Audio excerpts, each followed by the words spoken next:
Hello everyone, welcome to topic of the day. In this edition, we shall be discussing about harnessing green hydrogen. Now this topic has come up in news in context of a NITI Aayog's report that was released recently that was titled as Harnessing Green Hydrogen: Opportunities for Deep Decarbonization in India. Now, producing hydrogen gas is generally an energy intensive process, and when you use a renewable source of energy to produce hydrogen gas, it is termed as green hydrogen. So, renewable sources include solar photovoltaic energy, or you can say wind energy, etc. Now, another term used is deep decarbonization. So, what does this mean? Deep decarbonization generally refers to switching permanently to the methods or technologies that may lead to permanent reduction in the carbon content of the atmosphere, right? So let us begin. First of all, let us see what are the key highlights of the report. Now, the report states that the hydrogen demand in India could grow 4 times by 2050. That represent almost 10% of the global demand. Also, green hydrogen can substantially encourage industrial decarbonization and economic growth for India. So that can definitely provide a replacement of fossil fuels in the industrial processes.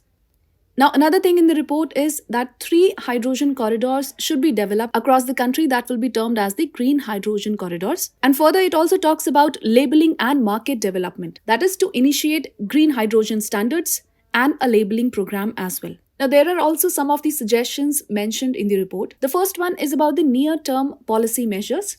That is to bring down the current cost of green hydrogen to make it competitive with the existing grey hydrogen. Now we shall see what are the different types of hydrogen. There is grey hydrogen, blue hydrogen, turquoise hydrogen, green hydrogen. We also have yellow hydrogen, white, pink and brown hydrogen. The color is defined on the basis of process used to generate the hydrogen gas. For example, when we talk about green hydrogen, now under green hydrogen, electrolysis of water molecule is used.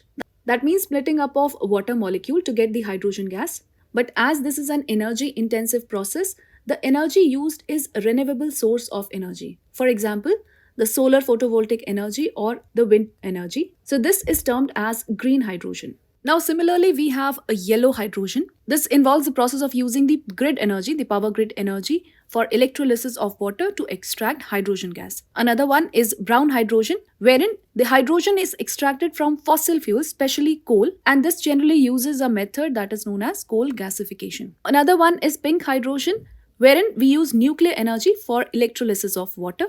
Now there is another one that is white hydrogen. So during an industrial process, if somewhere hydrogen is produced, it is known as white hydrogen. So it is during the industrial process. We also have turquoise hydrogen. Now in this method, methane is split up, that is CH4, that is split up by method called pyrolysis, and we obtain hydrogen plus carbon dioxide. We also have blue hydrogen.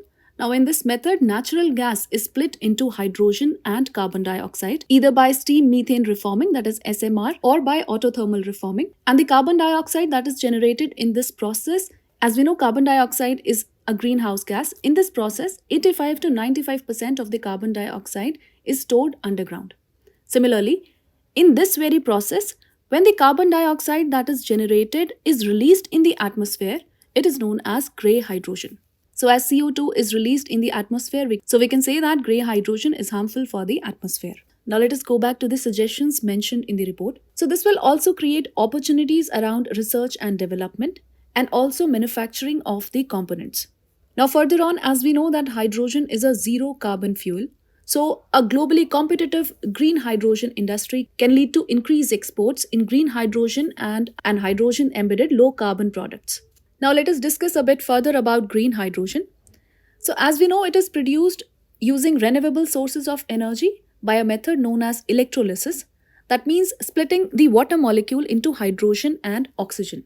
Now if we talk about its benefits to India, it is helpful to achieve many of the targets. For example, we have the Paris Agreement of 2015, which is a legally binding treaty, and India is committed to reducing its greenhouse gas emissions by 33 to 35%, that is from 2005 levels. Further on, we had the COP21 that was held in Glasgow, wherein India has targeted to achieve a net zero economy by 2070. Now we also have a national hydrogen mission. that is aimed at increasing hydrogen production by 5 million tons by 2030. So we can say that India will become a net exporter of green hydrogen by the year 2030. It will also be helpful in reducing import dependency, as of now, India's average annual energy import bill is greater than $100 billion. It will also benefit India's transportation sector and other allied industries. Further on, India is aiming to decarbonize by the year 2050 and also attain 175 gigawatt of renewable energy capacity by the year 2022. So using the hydrogen energy can further provide a boost to achieving this particular target. And also the fuel cell electric vehicles that uses hydrogen, that are called the hydrogen FCEV, are deemed to be comparatively better than the battery electric vehicles. Now let us also discuss some of the disadvantages associated with hydrogen. So first one, we have a term called hydrogen embrittlement, which may lead to leakages in the pipeline. So what is hydrogen embrittlement? It is a situation when the pipeline, which is generally made of metal, becomes brittle due to the diffusion of hydrogen into the pipeline material. So therefore we have leakage risks and brittleness. Now also because hydrogen is lightweight, therefore the leakage chances are further increased. Now the second one is that hydrogen is highly flammable. It can be compared to gasoline, natural gas and even propane. Therefore there is a difficulty in transportation and storage of these gases. Now we also use hydrogen in the fuel cell, but the fuel cell technology has been constrained. That is because of the high cost involved, as we use platinum as a catalyst in the fuel cells. So this was a little bit about green hydrogen today. I hope you liked the video. I'll see you with some other topic tomorrow. Till then, take care and do stay tuned.